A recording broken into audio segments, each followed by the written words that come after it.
안녕하십니까. 오늘은 2025년 8월 22일 금요일, 지금 오후 한 5시 반 정도, 10시 다 되고, 오후 10시 정도 돼가고 있는데, 여기 태종대입니다. 영도, 부산 영도 태종대. 제가 사랑하는 중국집 영빈관. 저녁 시간도 됐고, 저녁 요기 날 겸 탕수육을 시켰는데, 탕수육은 뭐 짠 하나 시키면 충분히 요기가 되니까 저녁 대용으로 소주 한잔 하면서. 그럼 오늘 또 오랜만에 여기 또 태종대에 그 찜질방겸 그 온천 목욕탕이 있습니다. 그 태종대 온천이라고. 제가 시설도 크고 잘 해놨어요. 그 2층에는 찜질방이고 1층에는 대중목욕탕인데, 제가 찜질방에 한 번도 안 가봤고 2층에 그 밑에 이제 대중목욕탕에는 자주 가는데, 온천물이 온천물. 여기도 이제 이 바다 쪽이니까 해수 이제 소금기가 섞인 어떤 온천, 그 맛을 보면 좀 짭짤하죠 이게 물이. 어쨌든 온천은 온천이 이게 시설도 잘 해놨고 큼직합니다. 안에 들어가면 저거 사람이 있는 손님들이 많이 없죠. 어찌 보면 손님이 없으니까 더 좋더라고. 근데 거기도 보니까 이야기들을 보니까 옛날에는 제가 어떤 뭐 세를 얻어서 하는 사람이 하는 줄 알았는데, 그 건물주가 그 땅 주인이 그 건물 사갖고 건물주가 하고 있는 모양이더라고요. 그러니까 그 버텨나죠. 그 찜질방 한번 가잖아요.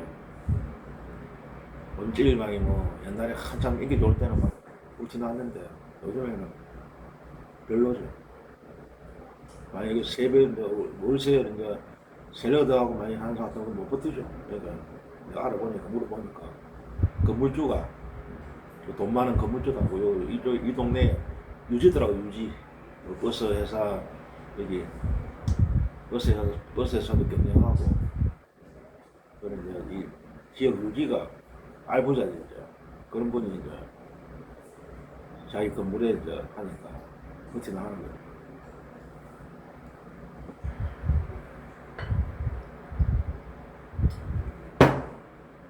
거예요. 오늘도 진짜 덥네요.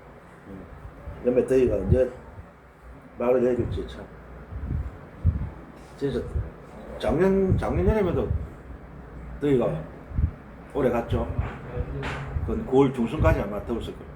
올해도 마찬가지일 거예요. 올해도 9월 중순까지 폭염이 계속 될 겁니다.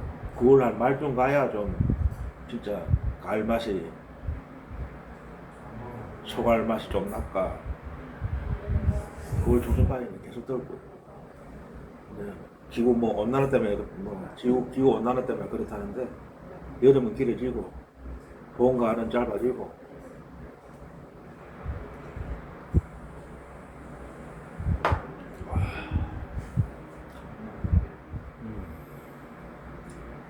밖에 아까 그 목욕하고 막 나오는데, 목욕할 때는 안에서 시원하죠. 딱 목욕하고 나오니까 완전 찜뚝밖에 나오니까. 그리고 그 목욕탕 거기서 여기까지 영빈관 중원지까지 걸어왔는데 얼마 안 되거든요. 그냥 버스 코스는 한 코스 돼야 되는데, 걸어올 때 막 꿀꿀꿀 찌는데 찜통. 근데 막상 여기 들어오니까 여기 에어컨 틀어놨으니까 좀 살만하네.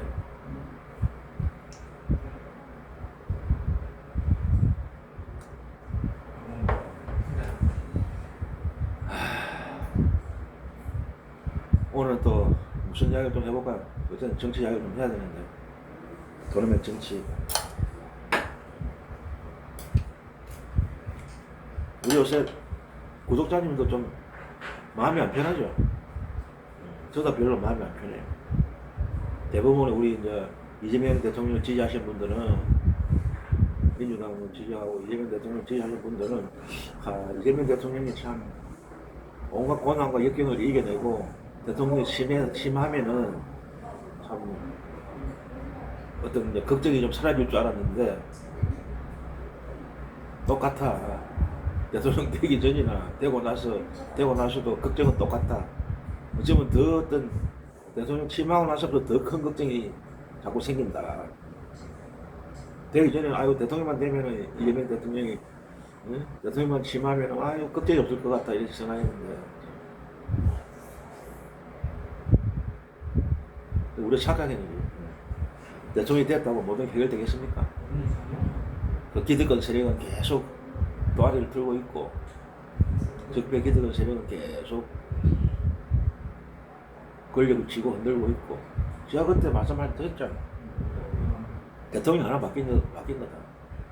기존 적폐 권력들은 다 그대로 있다. 그러니까 참 힘든 싸움을 해야 된다. 그러니까 우리가 힘을 보태야 된다. 결국 이재명 대통령의 힘은 국민밖에 없다. 지지자들, 깨어있는 국민들밖에 없다. 적폐들과 싸우려면 대통령이 되었지만은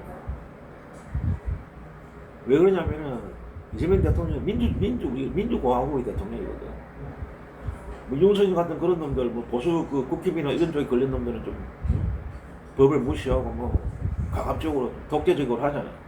그러나 민주주의에서 대통령 된 사람은 독재를 할 수가 없어요. 그 어떤 민주주의 틀 안에서 해야 되기 때문에 참 우리가 볼 때는 답답할 때도 있고 왜 시원시원하고 못하나 대통령이 되는데 그걸 우리가 이해해야 돼요. 대통령이 됐다고 민주적인 절차를 개무시하고 대통령 마음대로 할 수 없는 거는 할 수 없거든요. 그러니까 윤석열은 지 마음대로 하려다 결국 쫓겨난 거 아닙니까? 지가 마음대로 해서는 안 되는데 대통령이라도 법과 절차를 따라야 되는 거고 최소한은 근데 이제 윤석열 개무시하다가 법을 개무시하고 헌법을 개무시하다가 결국 범죄자가 된 거죠. 그리고 결국 탄핵당했고 쫓겨난 거죠. 그러니까 우리가 이해를 해야 돼.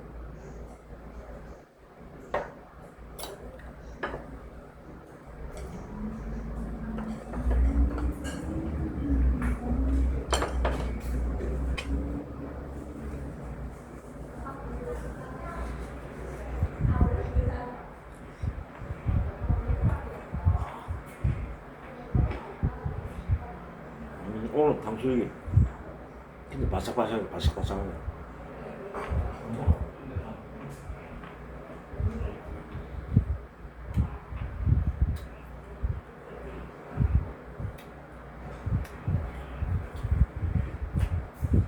오늘은 그 이재명 대통령이 이제 내일부터 외교 일정이 시작되는 모양인데 근데 일본을 갔다가 일본에서 1박 2일 하고 바로 이제 미국으로 가는 모양인데 일단 일본을 먼저 가죠. 그 다음에 미국 가서 트럼프하고 단판을 짓는 거죠.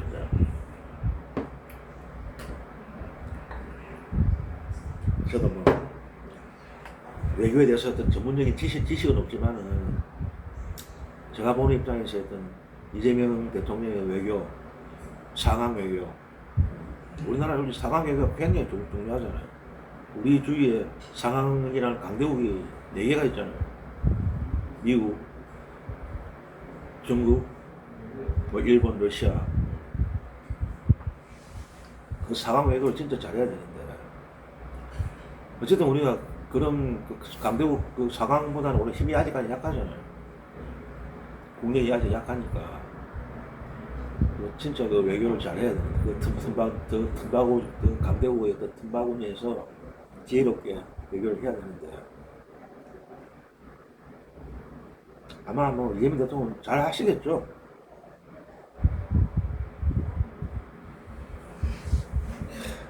근데 뭐 솔직히 어떤 민주 진영의 진보 쪽에 있는 분들은 조금 문제 제기를 하시는 분도 있을 거예요. 왜 그러냐면은 어저께인가 뭐 어저께인가 보도가 나왔잖아요. 이재명 대통령이 일본은 이제 순방하기 전에 요미우리 일본의 최고 큰 이제 신문이죠 그게 요미우리 보수적으로도 요미우리 신문하고 인터뷰를 했는데 거기서 이제 어떤 말씀하셨냐면은 그 위안부 문제를 전 정부에서 합의한 것을 준수하겠다 그런 식으로 말씀하셨죠. 그거에 대해서 참 민주진영이나 하여튼 진보 쪽에서는 참 문제 제기를 하는 분도 많을 겁니다. 왜 이재명 대통령이 그런 말을 하는가? 전 정부에서 한 거라도 잘못됐으면 다시 파기하고 새로 추진하면 되는데 왜 그 뭐 잘못된 어떤 협상을 위안부 문제를 잘못된 협상을 했는데 그걸 파기 안 하고 왜 그대로 준수하느냐? 그래서는 안 된다 하면서 문제 제기를 하는 분들 많을 거예요. 이 진보 쪽에서는 진짜 서운하다, 실망이다. 그래 말씀하는 분들 많을 겁니다.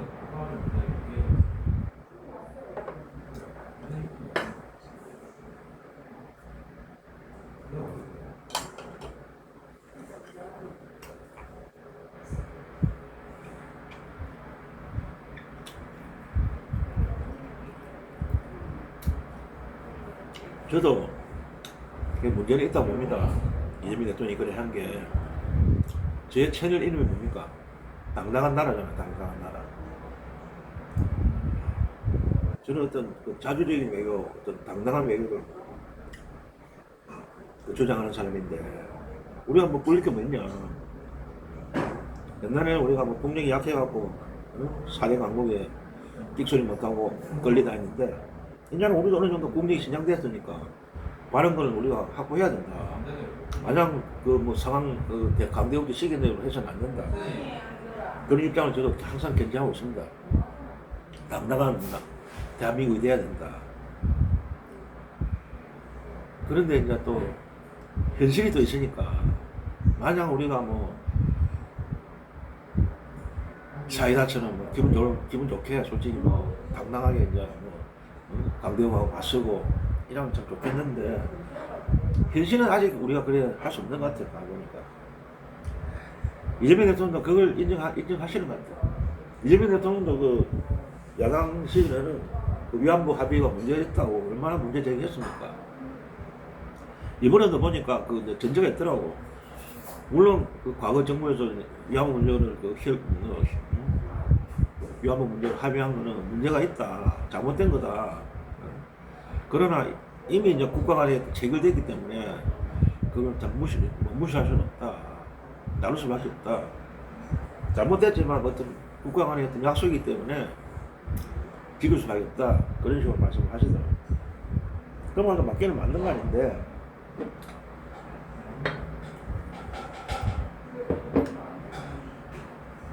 그러니까 이번에 미국 가기 전에 일본을 먼저 방문한다는 게 그게 참 특이한 문제입니다. 특이하죠. 이때까지 우리나라 다른 정권에서 미국을 항상 먼저 방문했다고. 다른 전임 대통령들은.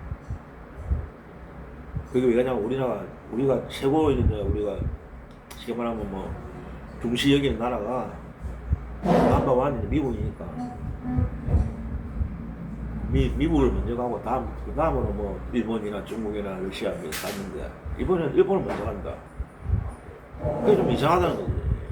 왜 그럴까? 물론 우리 다른 어떤 뭐 정치평론 하시는 뭐 유튜브나 이런 보면은 뭐 새로운 어떤 발상이다. 뭐 관세 협상 때문에 일본과 공조하기 위해서 뭐 트럼프에 맞서기 위해서 뭐 그래 하는 거다. 뭐 신의 한 수다 해서 그래서 하던데 물론 그런 점도 있겠죠.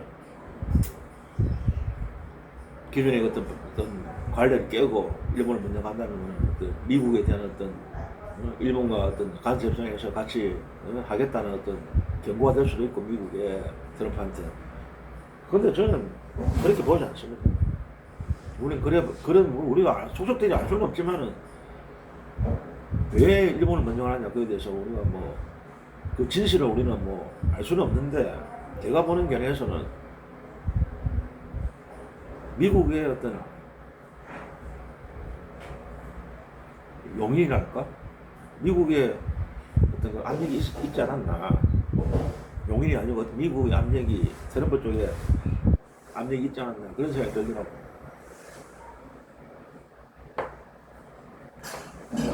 쉽게 말하면 이제 일본을 먼저 다녀왔나 이래 미국이 어떤 압력을 넣은 것 같아. 제가 볼 때는 그 우리가 다음번에 미국의 어떤 공화당 정권이든 민주당 정권이든 공통점은 그 이 동북아시아에서 미국, 일본, 한국, 삼국 어떤 연합 어떤 방어, 군사적인 어떤 결합, 동맹 그걸 굉장히 앞세우거든 미국은. 공화당 정부든 민주당 정부 그건 똑같더라고. 그러니까 한미일 어떤 군사 동맹 해갖고 그 한미일이 뭉쳐갖고 중국하고 러시아에 맞선다. 그거는 똑같더라고. 공화하고 민주당 정권이 보니까. 그러니까 그 오바마 때도 과거에 오바마 때가 박근혜 정권인데 우리가 박근혜가 대통령이었는데 그때도 압력이 들어갔죠. 오바마가 그때 위안부 합의를 했잖아요. 박근혜 정부가. 그래갖고 국내에서 막 비난도 받고 막 굴욕적인 뭐 위안부 합의를 했다 막 이래갖고 엄청 비난을 받았는데 그것도 미국의 압력이 있었다니까. 오바마의 그 뒤에 그런 이야기가 나왔죠. 미국 오바마의 압력이 있었다. 미국 대통령 오바마가 합의해라. 대충 그냥 너무 따지지 말고 일본이 제기한 어떤 협상안을 받아들여갖고 그냥 통치라. 그래갖고 막 미국의 압력이 있기 때문에 불복한 거죠. 미국의 압력에. 그래갖고 그는 굴욕적인 협상을 했는데 지금도 마찬가지죠. 지금도 그런 압력이 들어오는 것 같아요. 미국에서. 그러니까 이재명 대통령도 어떤 위안부 문제에 대한 어떤 요미 신문과의 발언도 그러면 어떤 미국의 압력이 어떤 굴복한 거 해서 그런 게 아니고 미국의 압력을 보고 그런 느낌 들더라고. 모르죠. 제 느낌은 그렇더라고.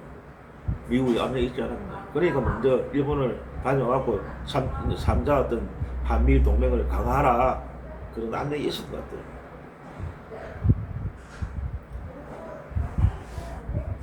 모르겠습니다. 그러니까 이재명 대통령이 그때 얼마 전에 그 트럼프와의 어떤 관세 협상이 타결됐잖아요. 장관들이 뭐 가갖고 우리나라 그 산업통상부 장관 경제부총리 가갖고 트럼프 만나갖고 일단 큰 틀에서 관세 협상을 타결했잖아요. 그때 그 관세 협상을 발표할 때 그 관세 협상 타결하고 나서 그때 이재명 대통령이 무슨 이야기를 했냐면 참 우리가 힘이 약하다. 우리가 국력이 약한 게 참 아니다. 그런 말씀 하시더라고요. 그런 말씀 분명히 하셨거든요. 국력이 약하니까 우리가 끌려갈 수밖에 없었다. 많이 내줬다는 거죠. 물론 뭐 전체적인 평가에서는 일본하고 비교할 때는 우리가 많이 얻었다, 괜찮은 협상을 했다 이러는데 솔직히 일본을 떠나서 우리 독자를 볼 때는 진짜 엄청나게 뜯긴 거죠. 우리가 몇천억 달러를 이 미국에 투자하고 관세도 15% 이상 일본하고 같이 했다 하지만은 15%가 안 줘도 되는 거거든. 따지보면 FTA 국가이기 때문에 한국과 미국은 관세가 물리서는 안 되는 겁니다. 그런데 트럼프가 이 간부 같은 놈이 지 맘대로 15% 30% 때려버리고 하니까. 그러니까 이제 그 당시에 타결하고 난 이제 이재명 대통령이 우리가 국력이 약한 게 참 아니다라는 그런 어떤 말씀을 하시더라고요. 뼈저리 느꼈겠죠. 그러니까 우리도 현실을 인정할 수밖에 없는 거예요. 아직까지 우리가 약한 거죠. 일본이나 아직까지 우리가 국력이 많이 신장됐다 하지만은 그 4강에 비해서는 아직까지 우리가 약하니까 국력의 모든 면에서. 그런데 결론은 앞으로 우리는 이제 국력을 키울 수밖에 없는 거예요. 국력을 키워야 되는 거지. 그래야 우리가 그들하고 맞설 수 있다. 결론적으로 얘기하면은. 작은 작은 나라지만 얼마든지 우리가 국력을 키울 수 있습니다. 계속해서.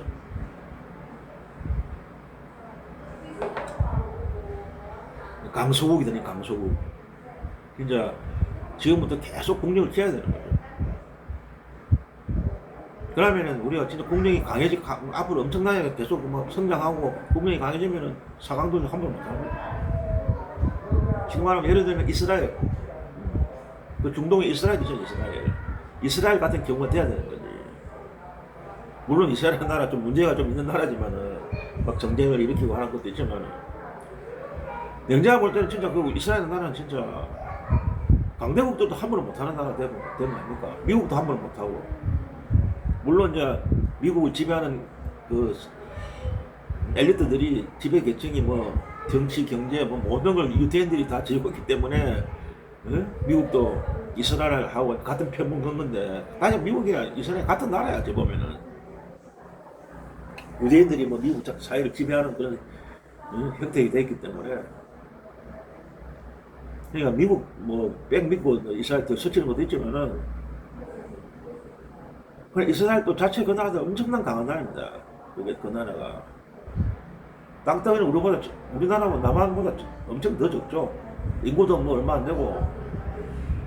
그런데 뭐 솔직히 뭐 미국을 지배하잖아요. 미국을 지배하는 나라가 돼. 미국을 사실상 이스라엘 나라가. 그러니까 저거 마음대로 막 전쟁 일으키고 뭐 공격하고 뭐.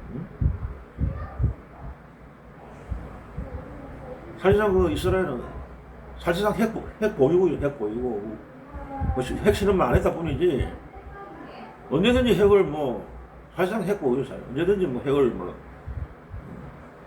터뜨릴 수 있는 그런 준비가 되어 있는 나라고 사실상 핵 보유가 아닙니까?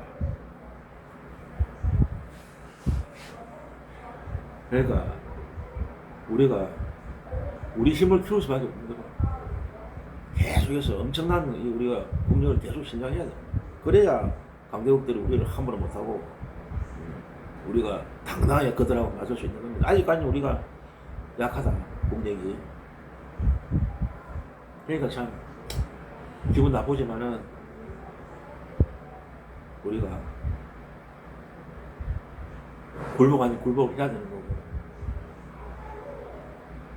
그러나 우리가 이걸 명심해 갖고 이걸 교훈 삼아서 악착같이 국력을 키워야 됩니다. 그래야 그들의 어떤 부당한 요구를 우리가 뿌리치고 우리의 어떤 자주적인 얘기를 할 수 있다고 봅니다. 이재명 대통령이 국력을 이야기하셨잖아요. 국력이 우리 아직까지 약하다고.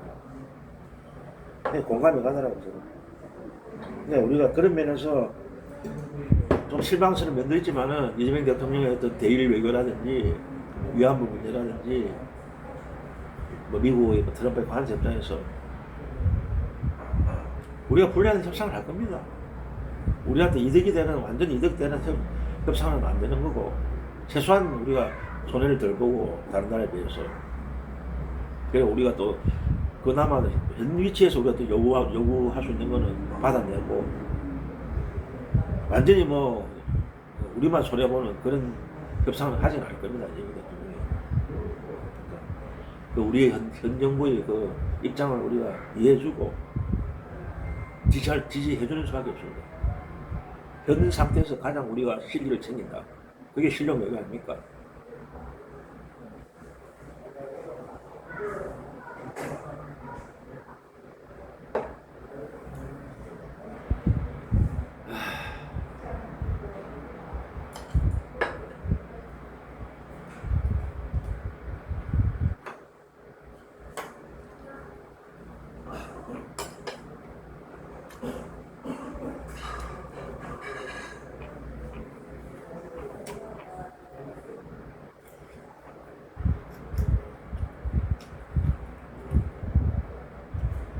그러니까 올해는 22일이고 내일부터 이제 3박 6일을 한다고. 3박 6일 미국까지 포함해서 3박 6일 일정으로 일본, 미국을 방문하시니까 어쨌든 성공적인 현지쯤에서 우리가 최소한 얻을 수 있는 성공적인 해답이 되고 좋은 결과가 있기를 우리가 같이 지지하고 기원해 줍시다.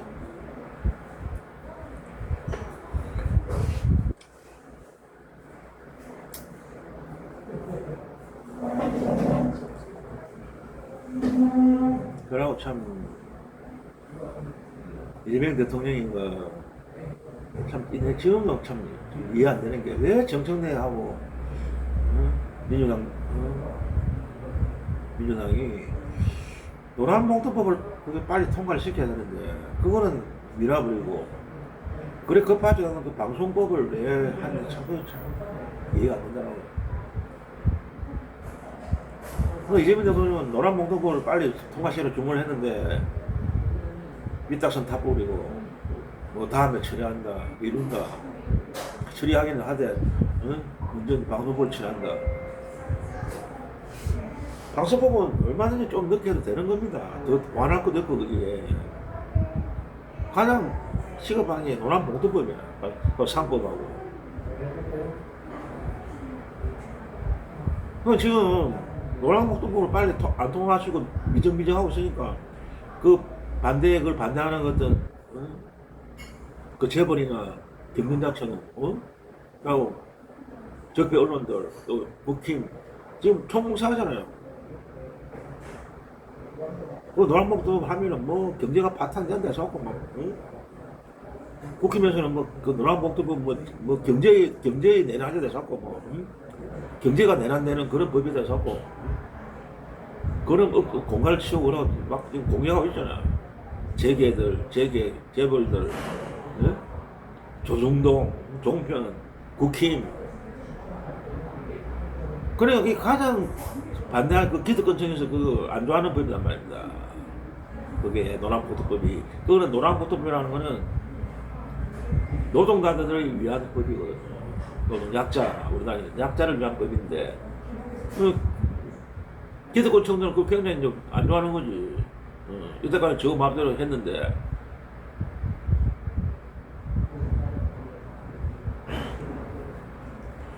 참 답답해.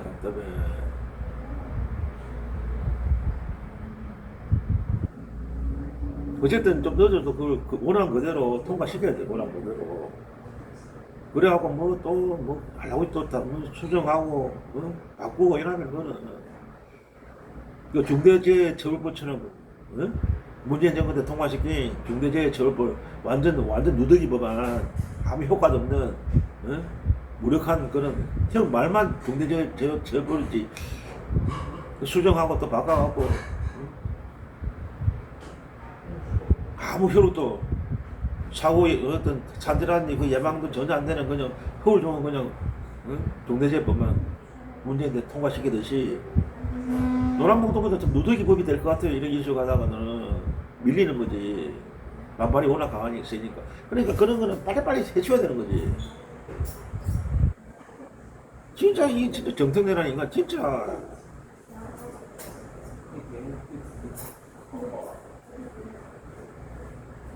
과연 어떤 민주당의 어떤 약자 어떤 민주당을 위한 어떤 이재명 정부의 성공을 위한 어떤 대표인지 방금 국힘의 밀정인지 기득권 세력의 밀정인지 그게 의심스럽다니까 하는 거 보니까 지금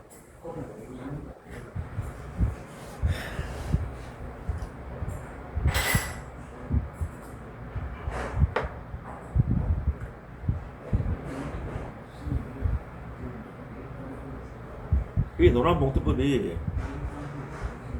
그 가장 그게 왜 그걸 빨리 통과시키냐면은 그게 노조들이 이제 파업을 하잖아요. 파업을 하고 나면은 파업하고 난 뒤에 이 사용자 측에서 엄청난 그 손해배상 소송을 걸어갖고 손해배상 청구를 하는 거죠. 노동자 측에 노조 측에 그러면은 그 인력이 아니고 몇백억 이런 식으로 청구를 해버린다고. 왜 파업 기간에 어떤 손실을 봤다 이래갖고 이렇게 사가지고 가동이 안 됐으니까 그 손해 배상을 내놔라 이거죠. 손해 본 거를. 그게 인력도 아니고 몇백억 이런 식으로 청구해버리니까 그래갖고 작살 그때 쌍용 근로자 이래갖고 그 이명박 때 쌍용 걸려가지고 파괴하고 그 뒤에 자살하신 분들 많잖아요. 그런 어떤 제도 때문에 손해배상 막대한 손해배상 청구가 들어오고 하니 그 가정이 파탄돼 버리고, 그래 자살해버리고 자살 그 압력에 못 이겨갖고 스트레스 받아고 자살하고. 그러니까 그 이때까지 그런 어떤 파업을 하고 난 뒤에 어떤 손해배상 막대한 엄청난 노조 측에 사용자 측이 하는 그걸 방지하는 법이 논란법입니다. 그걸 못하게 하는. 반드시 해야 돼. 노조의 어떤 권리가 그것 때문에 노조가 파업을 할 수 없는 거지. 파업은 물론 파업도 뭐 시다 때나 하면 문제거든요. 그러나 마지막 그게 하나의 저항권이거든요.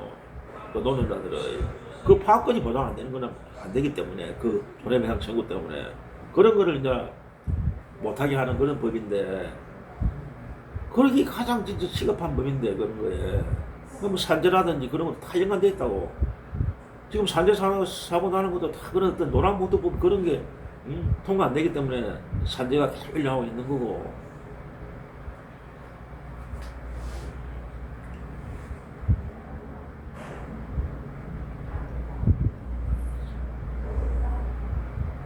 참 정택래 대표가 되고 나서 진짜 뭔가 안 좋아요. 느낌이. 계속 딴지 걸고 이재명 대통령 행정부하고 대통령실하고 겉으로는 막 같이 간다 자꾸 하는데 따로 행동은 또 따로 놀고 있는 거고. 참 큰일은 큰일.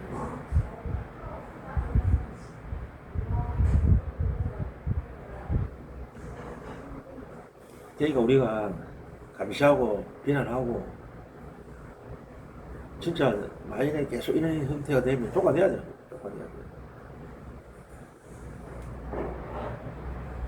이재명 정부의 악기를 방해하고 지정침하고 그 기득권층에 붙어갖고 헛질을 하면은 쫓아내는 수밖에 없는 거죠.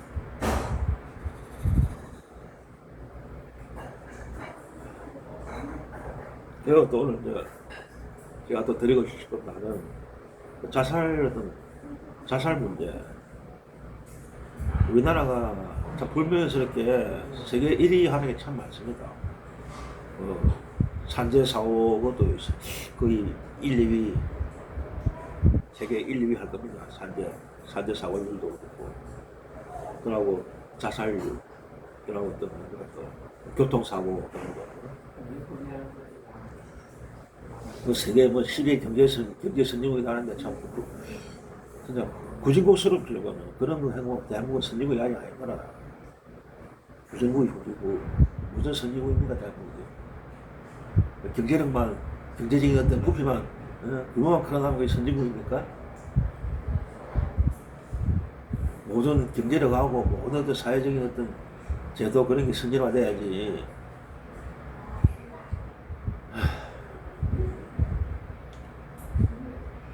그 이재명 대통령도 과거에 한 번씩 그런 말 하셨다고.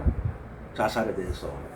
왜 자기가 참 어릴 때부터 가난 속에서 자랐고, 그래갖고 초등학교 졸업하고 다른 친구들은 다 중학교 가고 하는데 자기는 공장에 소년공으로 가야 되고 학교도 못 가고, 그래갖고 그런 데서 오는 자살이야 그 비애나 어떤 절망이 많았죠. 그리고 자기도 그때 해고하기로 한 2번 정도 그때 어린 시절에 그런 불안한 환경 속에서 생활할 때 2번 정도 자살을 하려고 했다는 그런 말씀을 하시더라고, 2번이나. 근데 결국 이제 그런 마음은 무겁지만 결국은 그 행동방향이 안 가기 참 천만다행인데, 그랬던 자살의 어떤 욕구, 자살의 충동, 그리고 2번이나 느꼈다. 그런 말씀을 하시더라고요. 물론 일반 사람들도 그런데 한 번씩 느끼죠. 살다 보면은 아유 살기 싫다, 모든 게 잘 안 되고 실패하고 막 경제도 안 풀리고 이러니까 자살 충동을 느끼는데, 근데 충동 느끼는 거하고 또 실행하는 건 엄청난 차이거든요. 그걸 느끼되 실행하면 안 되는 거지 절대로. 그냥 아이고 뭐또 그걸 극복하고 이겨 나가야 되는데 실행하면 큰일 나는 거고. 근데 실행하는 사람들이 있다는 거죠. 이걸 지금 자살 충동을 느끼고 그걸 그냥 극복하면 되는데 그걸 충동을 느끼면 그걸 제어 못하고 실행을 옮기는 경우가 참 많다는 거죠. 우리나라가 지금. 그러니까 자살을 이게 아닙니까 세계에서.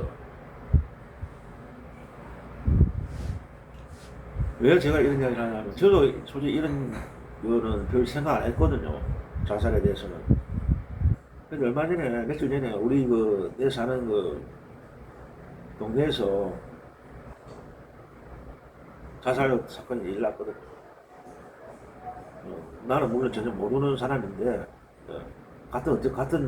우리가 같은 아파트 같은 동에 사는 사람이 자살을 했는데 얼굴은 전혀 모르고 그건 나중에 알고 보니까 울리는 사람들 동네 사람들 얘기 들으니까 어른이냐 제가 볼 때는 좀 나이가 든 사람이 그래 자살인 줄 알았는데 고등학교 여고생인가 그렇다면서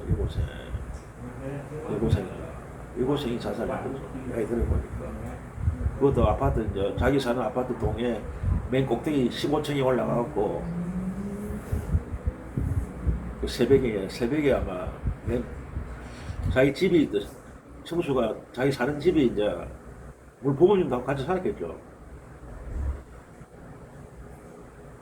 자기 사는 그 아파트가 15층에 있었고 자기 아파트 어떤 15층에서 또 이제 자기 집 이제 복도식 아파트인데 이게 복도 난간에 그 창문에 거기서 이제 15층에서 추락해갖고 자살을 했는데 그러니까 나는 참 이때까지 그런 뉴스에 한 번씩 보도되잖아요. 미성자들이 여고생들이 투신하고 아파트에서 근데 그거는 그때 피부를 못 느꼈는데 내 사는 아파트 동에서 같은 동에서 그런 사건이 일어났다는 게 굉장히 쇼크가 더라고요. 그것도 좀 남은 사람이 아니고 인생을 좀 사는 사람이 아니고 이제 갓 피어나는 10대 많이 되면 여고생이라고 17, 18, 19 피지 못한 꽃이 스스로 생을 마감했다는 걸 들으니까 진짜 충격받았죠. 물론 그 사연은 잘 모르겠죠. 뭐 때문에 그런 자살까지 갔는지 그 사연은 모르는데 어쨌든 왜 그런 극단적인 행동을 할 수밖에 없는가 하는 생각드니까 얼마나 그 힘들었으면 그렇게 했겠는가 그렇지 않고 들고 마음이 참 한 몇 개 동안 우울했어요. 그것 때문에. 그러니까 앞으로는 그런 자살에 대해서 얼마 전에도 이재명 대통령이 국무회에서 그런 말씀을 하시더라고. 정권 바뀌고 나서는 국무회의 하면서 자살 이야기를 몇 번 했어요. 우리가 그걸 너무 자살률이 세계 1위고 불명이다. 그걸 우리가 국가적으로 나서서 그걸 줄여야 된다. 예방해야 된다. 그런 말씀을 몇 번 했었어요. 강조하시더라고요. 자, 그걸 겪어보니까 더 이제 절실하게 느낀 것 같아요. 요즘 이재명 대통령이 가장 또 강조한 산재 사고율 줄여야 된다 하면서 또 산재 그것도 얼마나 강조합니까? 자살도 굉장히 강조하시거든요. 그러니까 아랫게도 어저께도 그런 말씀도 하시더라고요. 자살률을 줄여야 된다. 정부적으로 어떤 예방책을 마련해갖고 그리고 그 경제하고 연관되거든요. 이게 대체로 보면 그게 우울증에서 많이 오죠. 우울증, 정신질환인데 우울증에 걸려갖고 우울증 상태에서 또 가정주부라든지 그런 경우도 있고 하니까 특히 10대들, 우리 여성 10대 또 여성 가정주부들 그런 분들이 많이 우울증이 걸리거든. 그런 분들이 어떤 집중적으로 국가에서 좀 관리를 하고 예방치료도 해주고 상담도 하고 또 노인자살도 심해요. 우리나라가 노인자살 그것도 세계 1위입니다. 65세 이상 노인 자살률 세계 1위라 하더라고. 그분들도 집중적으로 우리가 상담하고 국가에서 전문적인 상담이 필요하고 미리 예방해야 되는 거죠. 그러니까 그런 분들을 약도 보험하게 하고 또 상담도 하고 관심을 줘야 돼, 관심. 결국 관심을 안 주는 어떤 그런 외톨이 상태에서 전혀 사회에서 방치한 그런 어떤 절망감, 나는 혼자다, 아무도 날 도와주는 사람이 없다, 나한테 신경 쓰는 사람이 없다, 그렇기 때문에 그런 어떤 고독감, 절망감에서 자살하는 경우가 많거든요. 그러니까 범사회적으로 같이 연대를 해갖고 국가적으로 같이 뭐 시민단체 획기적인 조치가 있어야 됩니다. 이거 이대로 하면 진짜 큰일 납니다. 그러니까